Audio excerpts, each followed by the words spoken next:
Douglas, hey brother. We covered a lot today. A lot of it centered around the jazz shape. You had the misfortune of sitting down and saying that you're working on this shape.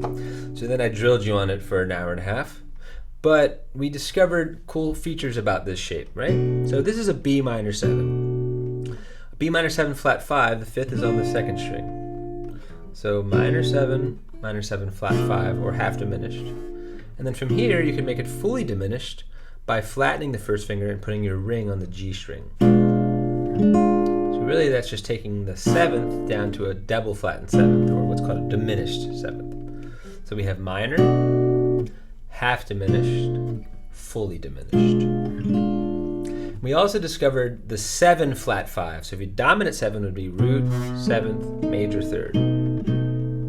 And then the flat 5. So it feels almost identical, but for the pinky, and now you're playing a major 3rd, and the half diminished has a minor 3rd. So this is a B7 flat 5, and this is just a B half diminished, or B minor 7 flat 5.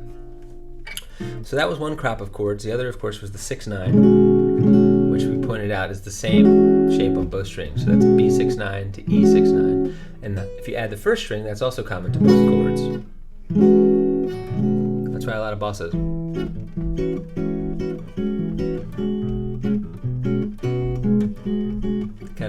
Those chords get used very, very commonly.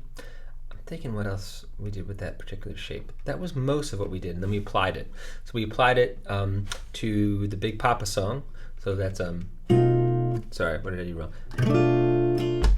To E flat 9, which is that same jazz shape where the second finger is leading. Now chromatic minor 7s, 9, major 7, flat 9, chromatic.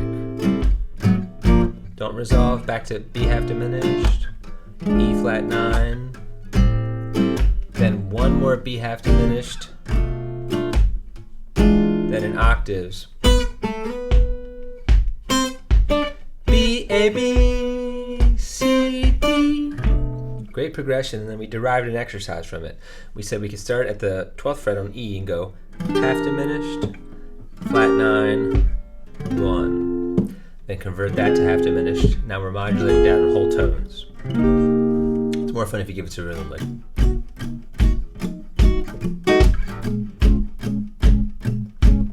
Modulation. You get it?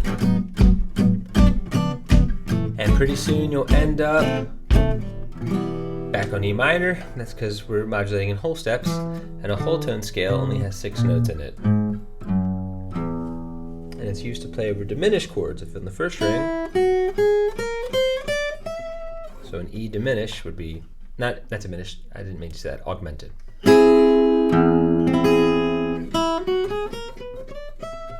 Or you can just play major 3rds. I screwed that up. Or whole tone. Okay, which takes us back to Georgia. So in Georgia we talked about this E minor triad. Sharp 5, 6, back to 5, minor, 5, right to the 7th. It's an E minor 7, and then an A7 flat 5. And I mentioned how that's lead tone D sharp going to E. And the common way to harmonize that is with a 5 chord. T, do. But in this case he goes T, he harmonizes it with a 4 chord. T, 4 dominant 7. T, do. And then the third time goes to an F sharp 7, B minor 7, B flat 7 flat 5. And then it's an A9, but you went up to here, and then a D7. So that's Georgia, and I'll do the intro real quick. It's like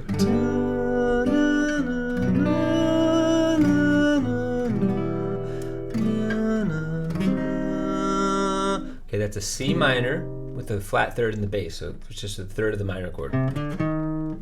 So if you take an A minor triad and you just add your pinky, it's clear in the open position. A minor over C. C minor over E flat. Then G over D, which was annoying you, but it's just has a fifth in the bass, right? So I can't hear the melody. Na, na, na, na, na, na, na, na. And then it's a C sharp diminished 7. Na, na, na, na, na, na, na, 2, 5. Georgia, Georgia, E minor. Now it's a G with a fifth in the bass, but it's a G7 with a fifth in the bass. The song of you comes as sweet and clear as moonlight through the pine. I'll let you work the rest of it out. It's pretty self-explanatory, and then at the bitter end you do that. Or I think you liked it up here. It's just going from the flat 2 to the 1 and making them both dominant chords. Drinking my second beer.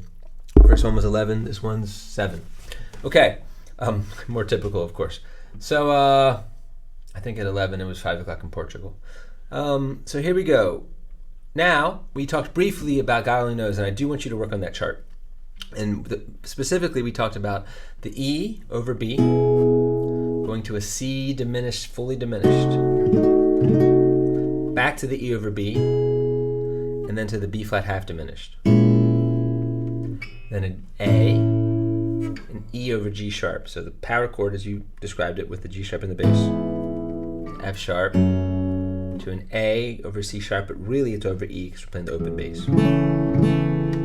So that part was you never need to doubt it. I'll make you so sure about it. God only knows what I'd be without you. And if you get inspired, you can work the rest of the chart out. Have fun.